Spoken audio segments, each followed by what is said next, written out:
So thanks everyone. Today we're going to be diving into documentation, i.e. how to use flows, storyboards, and scripts, and we'll be jumping in a little bit as well into prototyping. So welcome to everybody who has not been here before.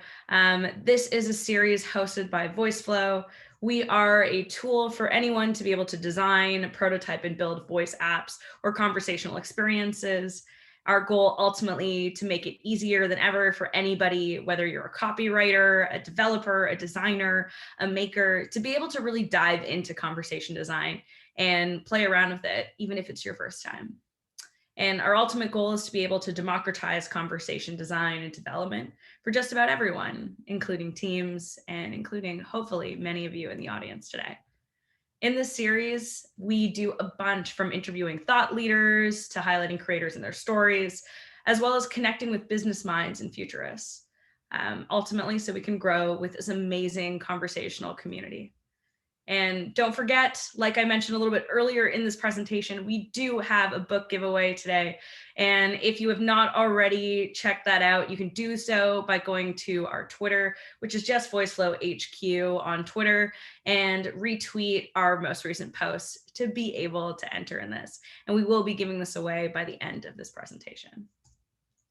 And for everybody who has not met me, my name is Emily. I'm going to be your moderator today. That means if you guys have any questions, if there's anything that you want us to be able to ask or go deeper on with Rebecca or Diana throughout this workshop, feel free to use the Q&A section at the bottom, and we'll have some time at the end to go through that. And without further ado, let me introduce one of our two amazing guests. So starting off with Diana. Diana's a design director and one of the co-authors of Conversations with Things, and she's going to be diving in alongside Rebecca, who is also a seasoned conversation designer and also happens to be the other co-author of Conversations with Things. So with that, I'm going to kind of pass things over to you guys to give yourself a proper introduction. Awesome. Welcome. It's so good to see both of you. I'm going to pass things over to Rebecca first because she was unmuted first. Nothing to do with you, Diana, on that. Do you mind giving us a quick introduction on you and your background? Yeah, hi everybody. Thanks for being here. It's really exciting to see such an international group of people. I've been a conversation designer for 9 years, and I've worked in all kinds of verticals on all kinds of projects, from voice stuff to chat stuff. I've worked for banks, for healthcare companies. The last 5 years or so, I've been a consultant. And I also am currently a visiting assistant professor at Pratt Institute, where I teach conversation design as part of their UX program. Awesome. And over to you, Diana. Hi, thanks for having us. Lovely to see everybody. I am Diana. As Emily mentioned, I'm a design director at Grand Studio, which is a product design and strategy consultancy in Chicago. And I have about the same years of experience as Rebecca. Came up mostly in healthcare, but have broadened out to several different verticals as well. What I do now is a lot of holistic design. So thinking about how do we solve a problem using screen, conversation, service, and interweaving all of those together seamlessly. So multimodality is a lot of times where my head goes. And yeah, we're excited to dig in and talk a little bit about how we think about documentation. Awesome. Thank you so much, both of you. And if anybody, again, has any questions for either of these two, please don't hesitate to use the Q&A. And so with that, I'm going to pass things over to you both. Let me know if you guys have any issues on your end. Awesome. Okay, the classic look at my background. You can see my screen fine? Yes. Awesome. So today we've sort of, a bit ironically called this presentation The Joy of Documentation. We included a chapter in our book about documentation because we get asked about it all the time. And so people are really curious about it. So for today, I think we're just going to cover some of the key concepts that we talk about in our book, and then leave a lot of time for questions, because every company is individual, every project is individual, and everything about documentation that we'll say today is going to end up being like customized and to your team and to your processes. So Diana's going to talk a little bit about the documentation problem. Yeah, I know. Anytime that we have to document any kind of conversation, it's immediately like banging heads on walls, but it is necessary. We do have to do it. Eventually, we got to hand it over to somebody. So this is a little bit about, Rebecca mentioned everybody has questions about this. This is pulled directly from our book. And because we're nerds and conversationalists first, we're going to do a little table read for you on how these conversations typically go from people. Hey, how are you documenting your designs? I'm using a drawing tool and spreadsheets. So am I. And like, how do you get people to look at your documentation? I try to make everybody do sample scripting with me at the beginning, and then I have to chase people down to show them my flows. Same. And half the time what gets built doesn't exactly match the design, and the prompts aren't the ones that I wrote. It's okay. It happens to all of us. We just got to live to fight another day. And scene. So typically this is like, we have these conversations all the time, and just to cut straight to the chase, this is what conversation design artifacts look like. Obviously, like Rebecca said at the beginning, some of these are going to look different for every company and every situation, but in general, what you're looking at is some kind of sample script, some kind of training data, repository of prompts kind of document. If you have multimodal, you're going to have some screen design in there. You're going to have flows, and you're going to have something that you hand off to your stakeholders, something that you hand, and by stakeholders, I mean more like business stakeholders, something that you hand off to your development team, your QA team, your internal sort of source of truth. We know documentation's a headache, but we have to do it. It just, without it, you're going to lose the thread of what did I do 6 months ago, a year ago, 2 weeks ago. I mean, it just goes in and out of your head, especially the more you're doing. So as we think about like building artifacts and what should we build, it's important to consider these main areas as you're building something. The first is just like, what's the goal here, sport? Like, why are you making this, and what is it meant to communicate? Also, just like anything else anybody would build in a product environment, is your user. Who's seeing this? What are they getting out of seeing it? Are you tailoring it to their viewpoint and their context? And on the flip side, the feedback. What do you want them to get from seeing this? What kind of feedback, if any, are you looking to generate from handing this over to them? Think about how long you have to present it to them. Is this like a 15-minute overview and then you got to run out the door? Or is this a 2-hour in-depth walkthrough where you guys have time to get through the nitty-gritty details? And then finally, just thinking about, what is the longevity of this particular artifact? Is this meant to be permanent, or is this just kind of like a quick, rough update? And how are you reflecting that in the way that your artifact looks and behaves? And it's not just us saying this. We love to back things up as much as possible. And throughout our book, we actually quote a lot of tweets from people having conversations online. And this one comes from Pavel Samsonov, who basically says the same thing. One question we rarely ask about product design artifacts, like roadmaps, wireframes, et cetera, is who is this for? And what do I want to tell them? Artifacts created without a purpose in mind beyond, well, we should have a roadmap, right? Are a waste of everyone's time. So don't just take it from us. Pavel's on our side. So I will step in and start talking about what are some of the tools that conversation designers have at their disposal. So we'll go through a couple of common methods that we talk about in our book. There's no perfect form of documentation, so we'll talk about the pros and the cons of these methods. And to piggyback off what Diana was saying, the rule of thumb is the like if your question is what documentation do I need, it is the documentation that works for your team. We think over documentation is unnecessary.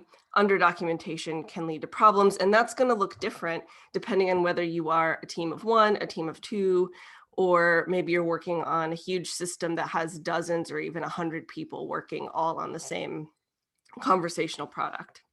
So these are the techniques that are most common, and to widen our own understanding and to write the book, we interviewed a ton of people, and these are the ones that conversation designers largely said they used. So the first one that is generally the recommended place to start is with a sample script. And when we say sample scripts, we mean literally kind of like the scene that Diana and I did in the beginning, or like this little script here, where it looks like a little baby screenplay. So sample scripts are really useful for kind of wireframing, or like, these are like our back of the napkin sketch versions of conversations. You can see that like a sample script just explores one conversational pathway.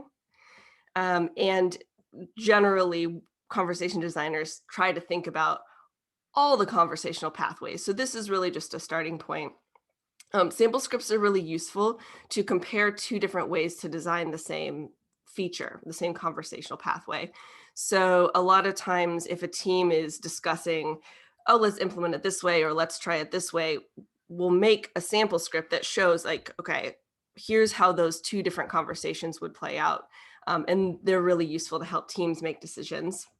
And they're really good at helping generate discussion questions, like I'll make how I think the conversation should go in my head. You make how the script, a script for how you think it would go. And then we'll discuss the pros and cons of our different methods. So it's really useful. A lot of times we do sample scripting in the beginning is this wireframing, but you can also use them throughout the process to show stakeholders what the happy path looks like. And also I've used sample scripts as QA acceptance criteria so that the QA person knows exactly how the conversation is supposed to go for a given pathway. So sample scripts are a really useful one. There are different kinds of flow diagrams. And in our book, we discuss, we have a little sidebar about like the pros and cons of flow diagrams. Like I said, any form of documentation has its pros and cons, but every conversation designer that we interviewed said that they used flow diagrams. And I even had one person say like, even if my team didn't want to look at my flow diagrams, I would still make them because they're a thinking tool for me. So they are really useful at brainstorming pathways. So we know that like, if your experience has a menu, like, do you want to browse the menu or do you want to order food? That's already two conversational pathways. Sample script is only going to cover one. So it helps you kind of start to do the move from 1D to 2D. And it can help you kind of piece together additional happy paths, start to think of where the interaction might involve logic. And this style here that we're using is intentionally meant to look a little bit sketchy, more like a sketch. So it's meant to look informal. And often in early stages with stakeholders, we'll show something like this so that they're starting to get a sense of like how many different pathways are being handled. There's one thing to call out in this is that you'll see that there's actual prompts written in some of these. And that is very much for the purpose of what Rebecca was talking about, showing this to stakeholders so that they can kind of follow along what this is meant to say, but you wouldn't actually house your prompts in these in the final, which we'll get to later. Yeah, so there's thank you, Diana. There's like the content management piece, and there's also the like showing the stakeholder piece. So documentation is iterative, as we'll get to, and as some of you have probably experienced. At a certain point in the development process, or in the design to development process, especially if it's a particularly complex interaction, a lot of times we'll go from this kind of sketchy flow to a more formal looking, more exhaustive diagram that is meant to cover all of the conversational pathways and show how like each prompt under every condition where it surfaces, and show where every intent is supported for every part of the interaction. So these formal flows, a lot of times, particularly if I'm working on a complex interaction, the team will sit down and go through these and align and make changes. And this is our way, like a conversational tool for us to make sure that we all agree on what's being built, especially for a team with multiple developers. This is really useful. So this becomes like the source of truth, like, okay, we agreed, this is what we're building. Again, they're good for team alignment. And there's lots of different ways to make flow diagrams, but most conversation designers do it so that they're keeping track of every intent that is supported and every prompt. And as you can imagine, these can get pretty big. So there are some other ways to document. For a really complex interaction, you've got this massive flow diagram. Very few people need to know the intimate, like the ins and outs of every part of that flow diagram. So sometimes it's more useful to supplement with like a component flow, or just like a high level bird's eye view flow. So this one here is showing like a shopping experience where when the interaction starts, the person might be browsing, they might get details on a specific item, they might add the item to their cart and have to say like the size and the color of the item they want. For example, there's going to be a phase where they're reviewing their order. There's a payment method part. And so each of those blue blocks is going to stand in for like multiple conversational turns that would be, the details of those would be documented elsewhere. But this high level flow can help you plan for how a person can move around in the interaction. So, okay, what are we going to do if someone's completing their order and then they want to go back to browse and add more items? Like, how are we going to allow that, and how are we going to help them get there? What do we do if somebody is added an item to their cart and they want to go back to browse? What do we do? You know, what if we do if someone's completing an order and they want to change the details of an item that they've added to the cart? So component flows can help communicate more of the journey between phases, and also, again, a really good discussion tool. And a lot of times shareholders might want to see something like this as opposed to something like this, because this can be quite overwhelming and complex to go through. Sometimes storyboards are incredibly useful, particularly if an interaction is multimodal, if it takes place across multiple devices, or if it takes place across time or changes scene. So this storyboard from our book was created by a designer I work with, Sean Keast, and she made this based on a shopping experience where a person might pick a recipe on a device, they might get a list sent to their phone, they might go to the store and then come back and pick up the actual recipe making. So planning that interaction using a storyboard gives you something that those other forms of documentation don't. So again, these are helpful for the team to imagine, like kind of deeply imagine how this interaction should play out. And then also often these are useful to share with stakeholders. And those are the most common methods that people are using. There's a bunch more types of documentation that people use. And a lot of these are, born of necessity because the other forms of documentation aren't showing something as clearly. So a lot of times, this one here, a lot of times people keep a supplementary list of complete prompts, like every prompt for every condition, they need like a master list of those. So a lot of times those live in a spreadsheet or a JSON file somewhere. Here's a chart that just shows, like in this instance, all the different utterances that could engage different slot types, right? So like if you try and express how many different ways a person could or couldn't include specific slot types in their utterance. That could be a pretty complicated flow diagram, or you could just kind of communicate with your team and show that concept in a chart. Like Diana mentioned earlier, a lot of times conversation designers create or contribute to a list of training data. So what are all the different ways, what are some representative ways that people could phrase their intents? So all these kinds of documentation often, like I said, are born of a team needing a little bit more, or finding that the flow diagram is too complicated, or the sample script isn't showing everything, or the storyboard is only covering a few cases. So you end up having to make some additional creative solutions. And a lot of times,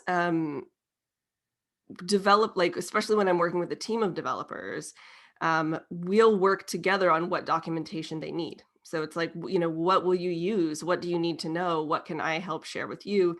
And so there's definitely a team effort figuring out, okay, what documentation is useful to us and what documentation is overkill or that nobody's using. So it definitely is a team discussion. Yeah, and to that end, there's also, if you're going to do multimodal, there's going to be some sort of visual UI documentation, which you may be familiar with. This is just a style guide. So you will have any kind of UI element documented, like what is the button style? What are the colors and the hex numbers for those? What kinds of, you have like in this one, there's charts. So like, what do those look like? And then you also have an annotated screen that you hand off, not pictured here, where you would have, it's called a functional spec, and you have everything annotated, each element annotated with the functionality of it, so that people can see what that looks like in practice.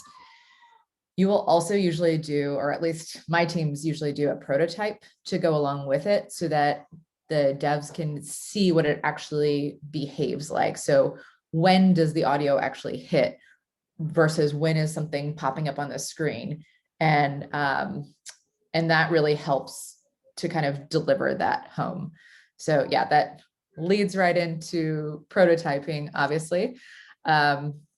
So as this first one, like I'm talking about, supplement documentation, it's really helpful to deliver some kind of working prototype so that you're not just explaining in text, which,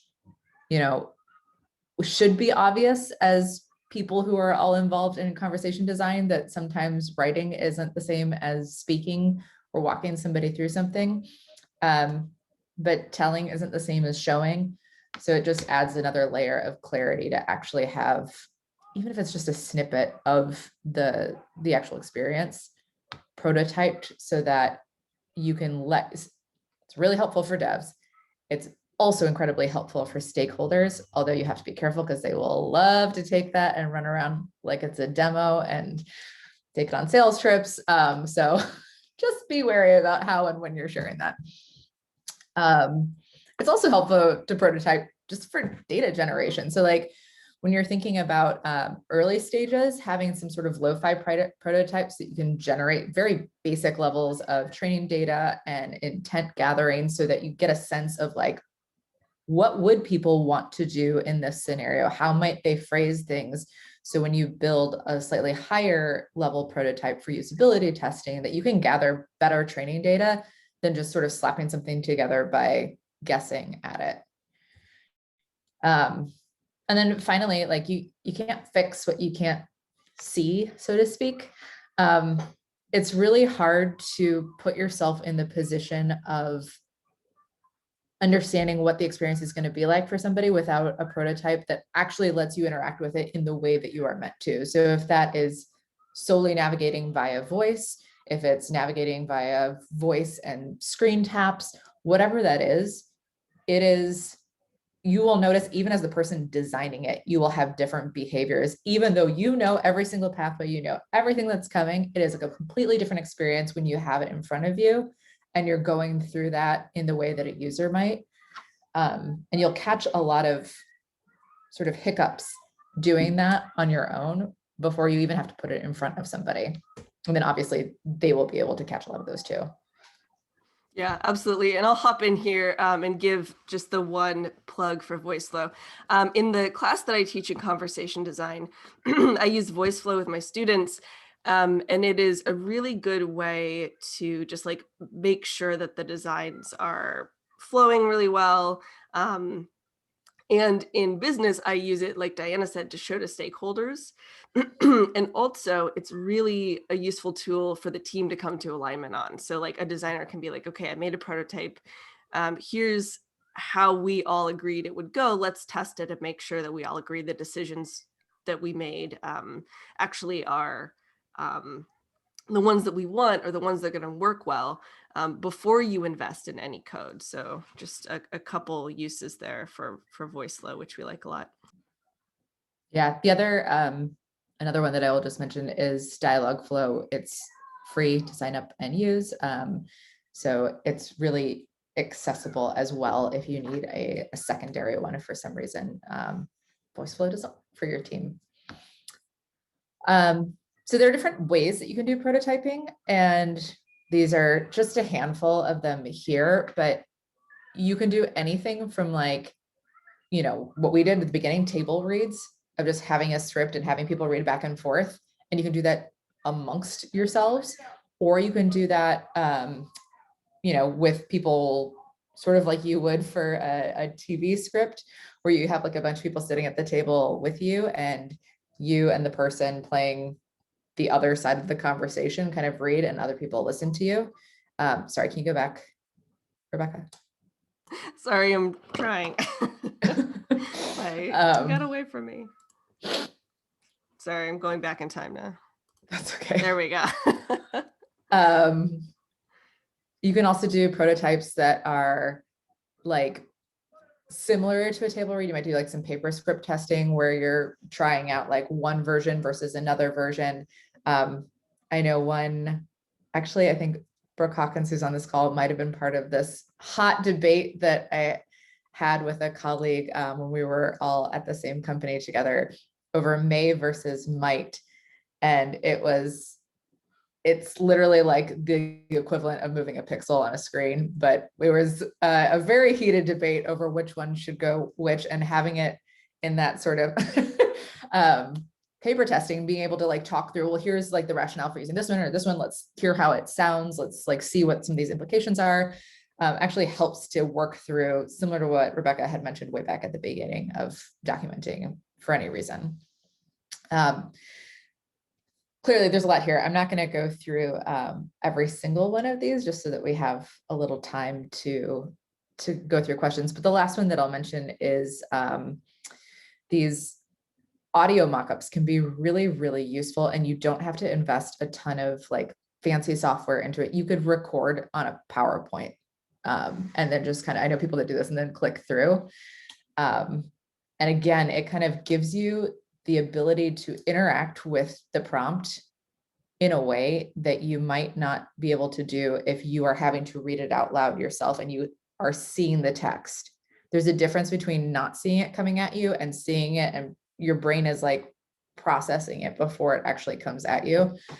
So you're able to hear the differences when it actually just comes at you as an audio file. And that can be you recording it yourself as scratch track and then inputting it into a PowerPoint deck and just walking through it. Anything else to add here, Rebecca?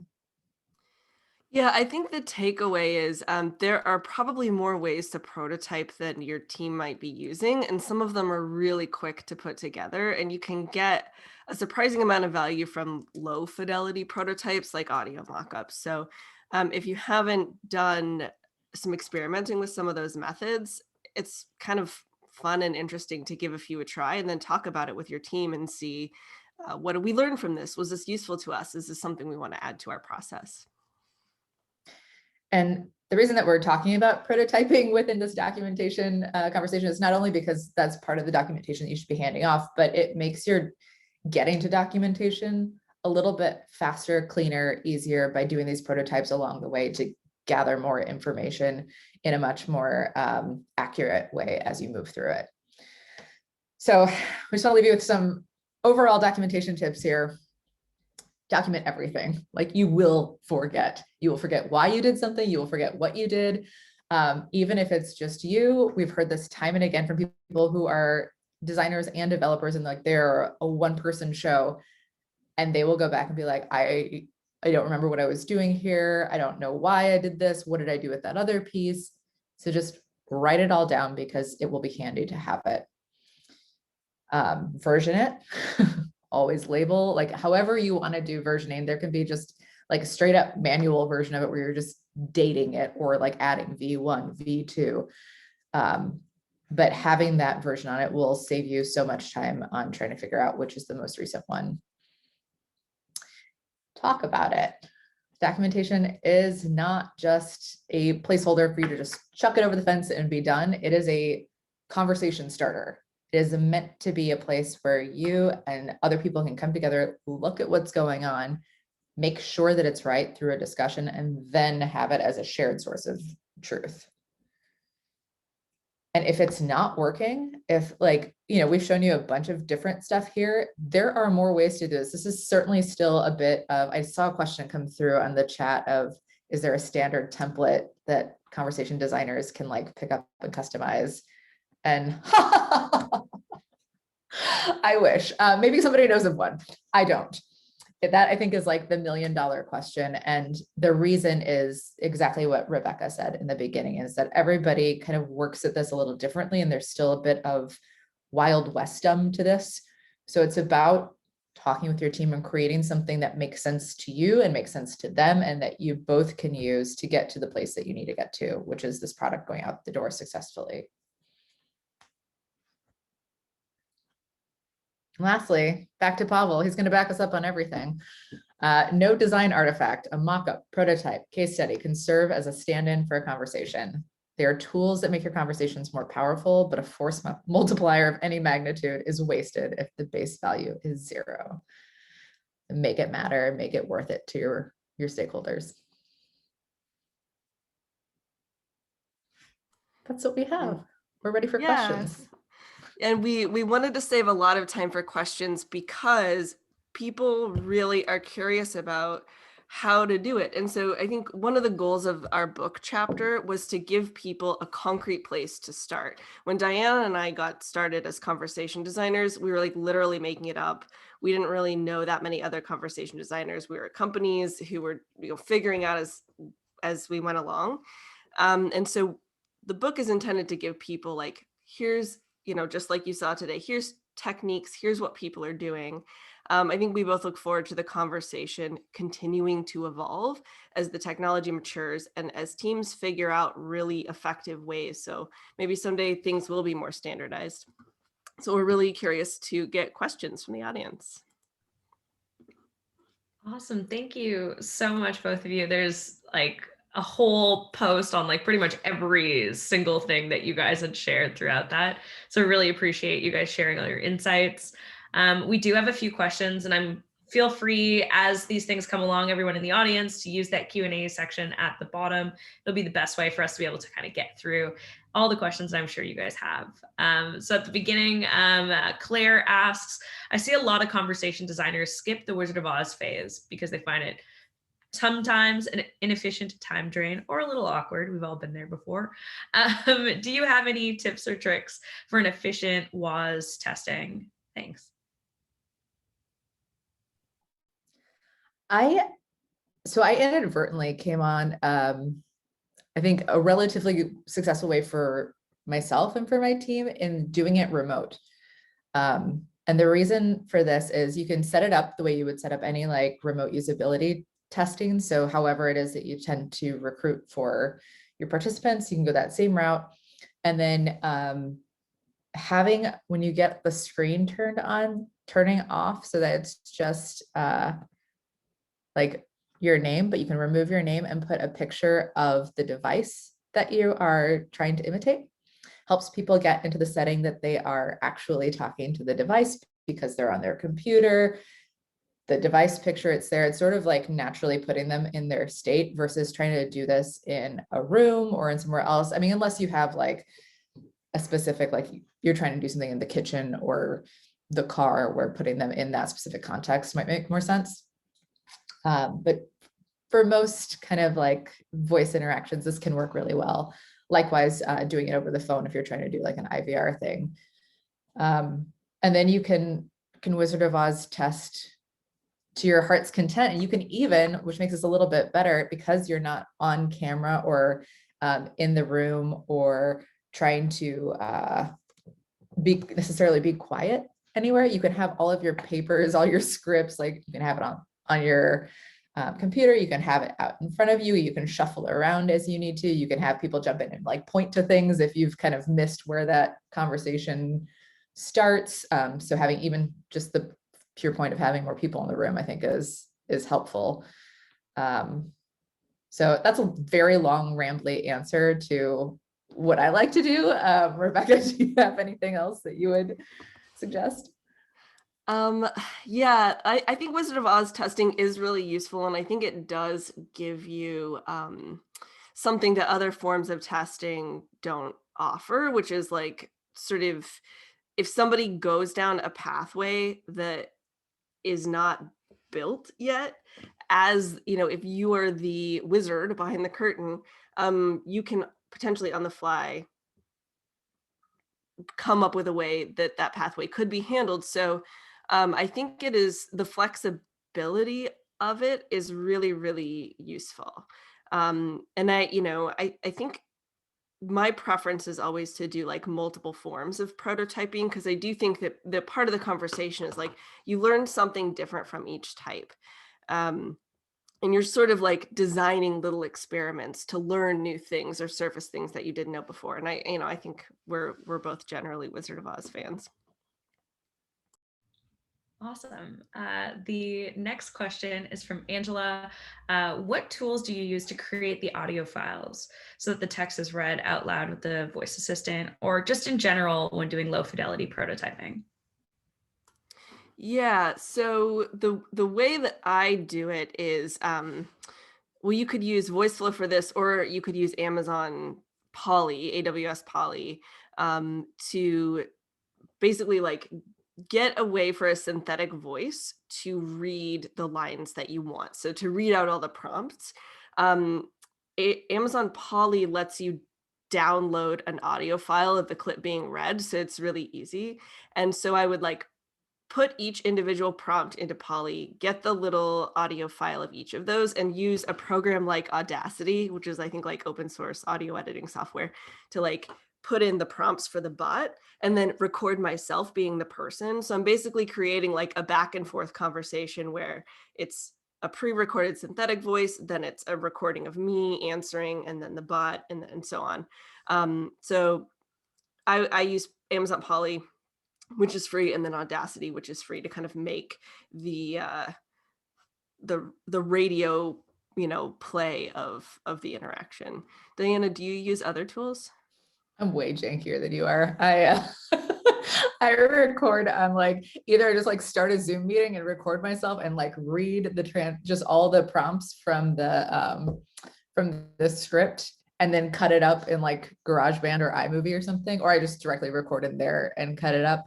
And then depending on if I'm trying to like create like a back and forth conversation to show somebody, then I might record myself and like create that into one file. Or if it's more about like the PowerPoint playthrough, then I just have my little clips and dump them into each PowerPoint slide so that I can click through the conversation as I need to hear it. Kind of love the scrappiness of that. That's great. Valge is asking, what would you call the process of implementing the conversations design using these tools, i.e. configuring the logic or calling the backend service, etc.? His example is kind of thinking about what would that term be? Is it conversation engineering? Is it launching? Is it building? How do you guys typically describe that? In our book, we call it generically building. Which probably, I don't know, there's probably a more precise term for that, but it can just like look so many different ways that we went with building, sort of to differentiate from like planning and prototyping and concepting. open to more creative suggestions from any of you folks out there. It's okay. We're in the same boat. I think we describe it as the development stage, the publishing stage, the building stage. There are so many different ways depending on what platform you're choosing, or at least that's how we've been internalizing it. But always curious to hear what other people are saying. The other question has come in from Megan. She's asking, branching off the previous question, I think that we had about 2 questions ago, how do you help UI designers see the value in documenting and prototyping with conversation design methods? Or how do you get them not to just dive directly into the design before really understanding the flow of the conversation? I honestly don't think I've had too big of an issue with that. Maybe I've just been lucky with the designers that I've worked with, but generally speaking, we all sort of start from the same place of like just design thinking methodology, and are we solving the right problem? How is it best to solve it?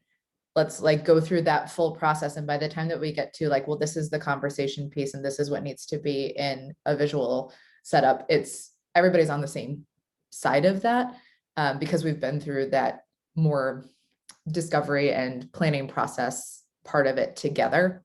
So we're all on the same page. And then it's really more of, a lot of my UI designers are more visual thinkers. So for me and for people I think that are more on the conversation design side, we like to start with scripts and just like, what are the words going to be? What is the flow of this conversation from a language stance?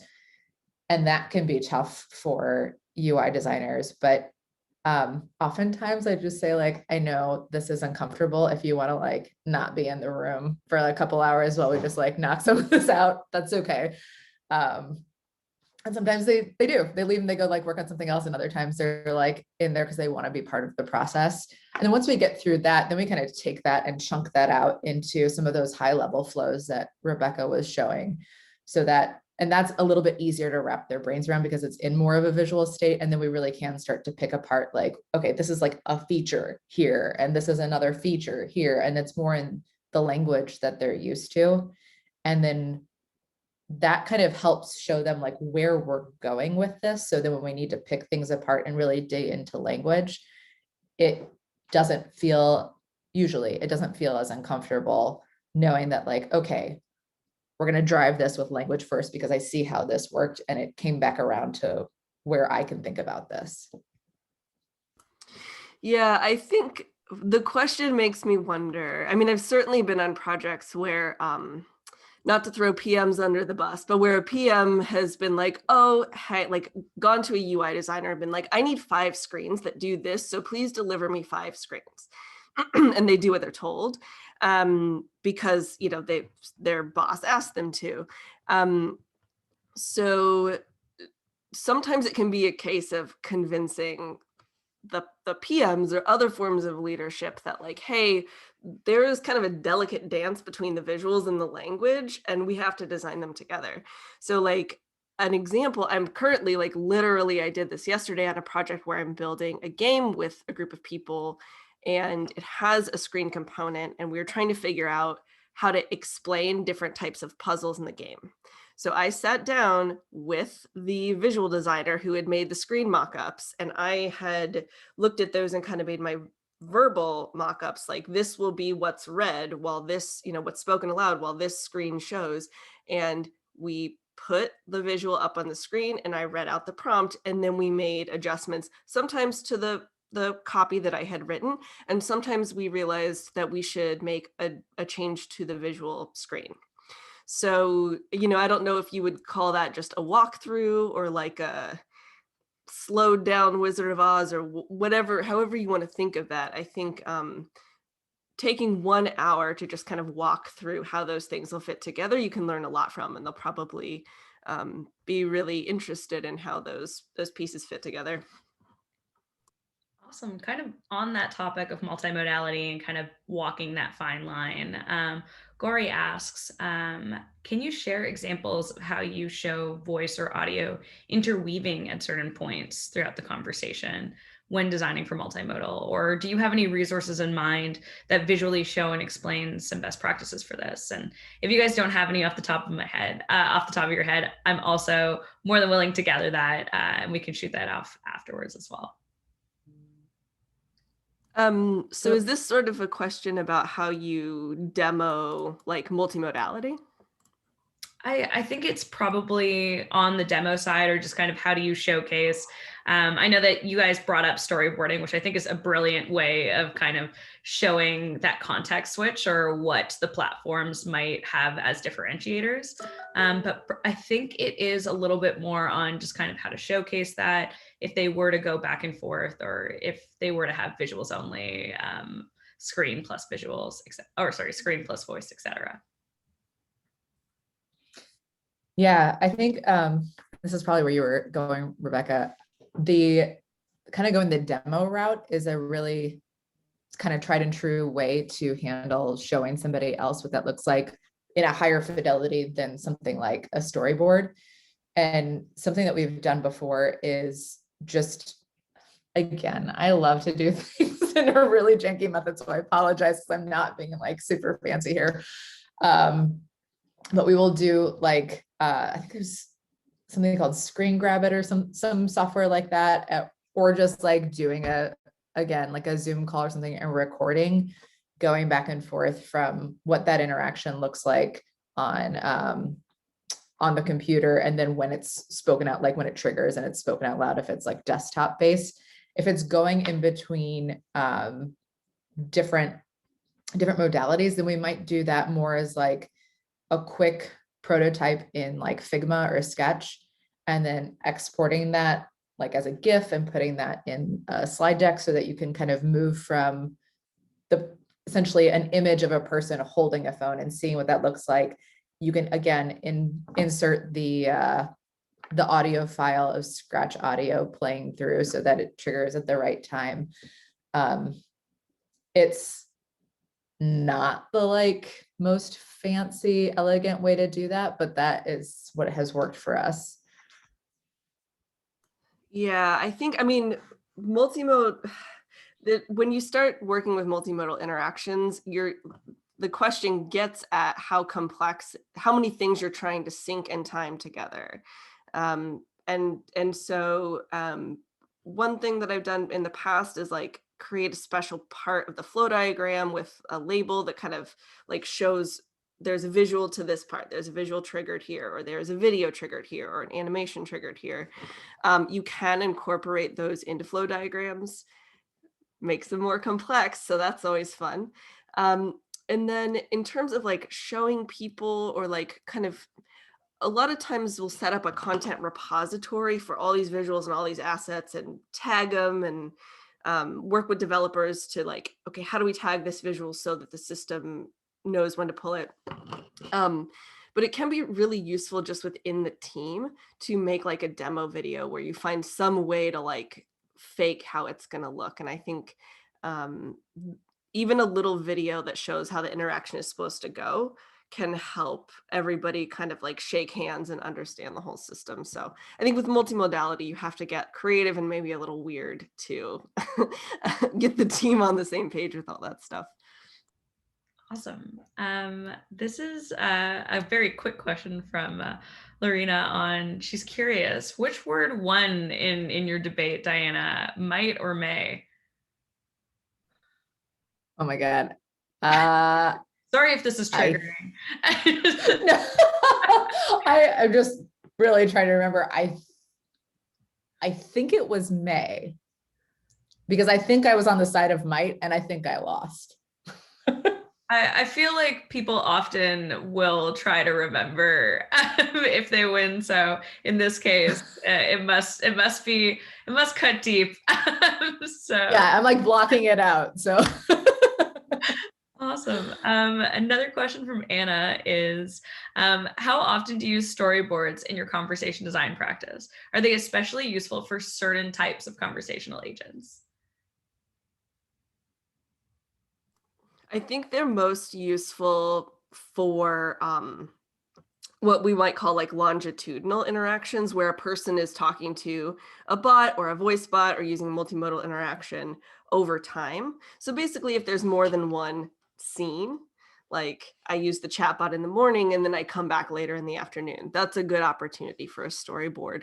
Or if you are switching devices, good opportunity for a storyboard. And I think they're both, like most of these forms of documentation, storyboards are both a thinking tool and a showing tool. So I would kind of often do a little sketch of some kind in the beginning of the process. Sometimes we'll have a nice glossy one to show a client in the beginning, like, hey, this is where we're going. They're useful later in the process when you're pulling in QA to give them kind of a snapshot of like, hey, this is the kind of the gist of the interaction. So helpful with in the beginning and to show to stakeholders. And then like, once you have them, you can start flashing them around just whenever they're useful. Yeah, I think I occasionally will use them, yes, to share with stakeholders, like as a vision piece, but where I find them the most useful is just continuing to zero in on each, like, making a broad, what is the full path of this interaction on all the different modalities, and then taking like one box out of that storyboard. Okay, now make another full storyboard out of this one, and make another full storyboard out of this one. So you can really zero in on what are people doing in this moment, especially if you have multiple channels and modalities that are going to interact, so that you can really think about what's their context, what are they trying to do here, are we really servicing this in the best way. Awesome. And I still can't get over the storyboard situation. I am ashamed that we've never started to do that internally, even though we storyboard for all of our videos all the time, and it makes so much sense. So I will definitely be poking you guys on tips and tricks for that moving forward. We have a few more questions, and I just want to be mindful of everybody's time. So we'll try to get through these as quickly as possible. Do you have any suggestions on what are some of the most common components in different industries? For example, the example that you showed was e-commerce. How about insurance, healthcare, or others? Yeah, that's such a good question. And I do think that there's a lot of talk in the industry about like, how do we figure out components or patterns in conversations that can be repeated. So I think, some common components that are across many different verticals, scheduling, that's one that I think lends itself nicely to a pattern or a component. In something like healthcare, of course, like that scheduling piece is nice. Patient questionnaires often turn into components kind of nicely. I know Diana did a lot of healthcare stuff. Yeah, what I was thinking is like across anything like CX, healthcare, finance, there's always a compliance element and security. So essentially the idea of checking that the person speaking is the person who has access to this information, that is almost across the board as something that needs to usually be present, unless it's like a game or something. And even then. Awesome. Yeah, no, that makes a lot of sense, especially as like when people dive into HIPAA compliancy or even just like regional privacy on how people can authenticate. And I know that's definitely a reusable component that a lot of companies are rethinking the UX around. So definitely a really great point to be mindful of. Our last question is from Divyanesh. His question is, sometimes the CX experience is not always the same as it was originally designed. How can conversation designers leverage their design process so that the engineering team can better understand their designs and build accordingly? So I think this comes back to two big things for me. The prototype, so like you're handing off something that they can hear how it's supposed to go, and having conversations. You can't just like send the stuff over. If they are not part of that conversation, then it's not going to be as clear. And then there's one other smaller piece, but still impactful, which is if you can bring them into any amount of research with your users, there is a much deeper connection to why these designs exist in the way that they exist. And there's less desire to sort of tinker with them afterwards. Rebecca, anything else to add there? Yeah, definitely. I mean, part of it is cultural. Some companies are like, okay, designers, throw it over the fence, and then we're going to put you on another project. I agree with everything. I'm going to yes and basically what Diana said. I think in the very beginning of the process, because I have some years of experience, and I work with new teams all the time, I usually sit down with a developer in like a 20-minute meeting, and I say, I'm just going to show you types of documentation I typically produce. I don't want to make anything that's not useful to you. So I'm going to just walk you through some stuff that I can do. And then let's talk about what's useful and what's usable. And I would love to see documentation that you have. Because if you're doing something that works well, that's great. And let's use those methods. So I think an early conversation can be really helpful. And then, I mean, it's sort of like you have to, it's like a sourdough starter. You have to feed it, right? Like checking in with your team and going, hey, are we not using this anymore? That's totally okay. Like, is this out of date? Has this outlived its usefulness? That kind of thing can be really useful. And then in terms of like, what do you do when you test something and you realize it doesn't follow the design that was intended? A lot of times the developer encountered some kind of constraint that led them to that, whether it was a time constraint, whether something wasn't available to them, whether it was too complicated, whatever it was, they had a reason for doing what they did. So it can be great to just be like, hey, fill me in on this. I noticed that this is kind of like not good for users in X or Y way, but like maybe we're working against a constraint here. So let me know if there's anything we can do, or, you know, those sorts of conversations like are really useful, and they're common and they're going to happen all the time. So, you know, you're all on the same team, and the documentation is meant to help everyone. So as soon as you can like establish that vibe, it can help out like everybody on the team. Awesome. And I see that we're at time. So I want to thank you guys again for joining us, and everybody that also took their time out of their day to join us from all around the world. If you guys want to learn more about the amazing things that both Rebecca and Diana have put together in this book, definitely do so by going to rosenfeldmedia.com. And we will be sharing this link afterwards along with the promo code. So if you have not already grabbed the book, there's no reason not to. Beyond that, we did have a contest going out to give away a copy as well. And so the winner of that contest is Doree. So thank you so much for joining us. We will be reaching out via DM to be able to ship this to you. So thanks again, everybody who participated in this. And for anybody who is still looking to grab their own copy, feel free to use the promo code CWT Talk 0521. I will send that to you guys just in case if you missed this on the slide. And you can use that on the Rosenfeld Media website. And for anybody who's interested in getting started with conversation design or want a little bit of a push and don't really know where to start, sneak peek, we have something that's coming very, very soon. Feel free to be on the wait list of the first people who will find out about that at voiceflow.com/templates. And there'll be lots of Canvas markup in there, lots of documentation, lots of things for you guys to learn from. So definitely let us know what you guys are looking to see there. And last but not least, we care a lot about your feedback, the community, and making sure that we're putting on events that are super helpful for your development and for this broader conversation community. So if you're not already part of this conversation, join us at bit.ly/VF community, or you can find us on Facebook if that is easier. And thanks again to our lovely hosts for today, both Diana and Rebecca. It was amazing to hear all of the things that you guys have put together. Thanks again. Thank you. Really appreciate you having us. All right. Until next time. Thanks, everyone. Bye.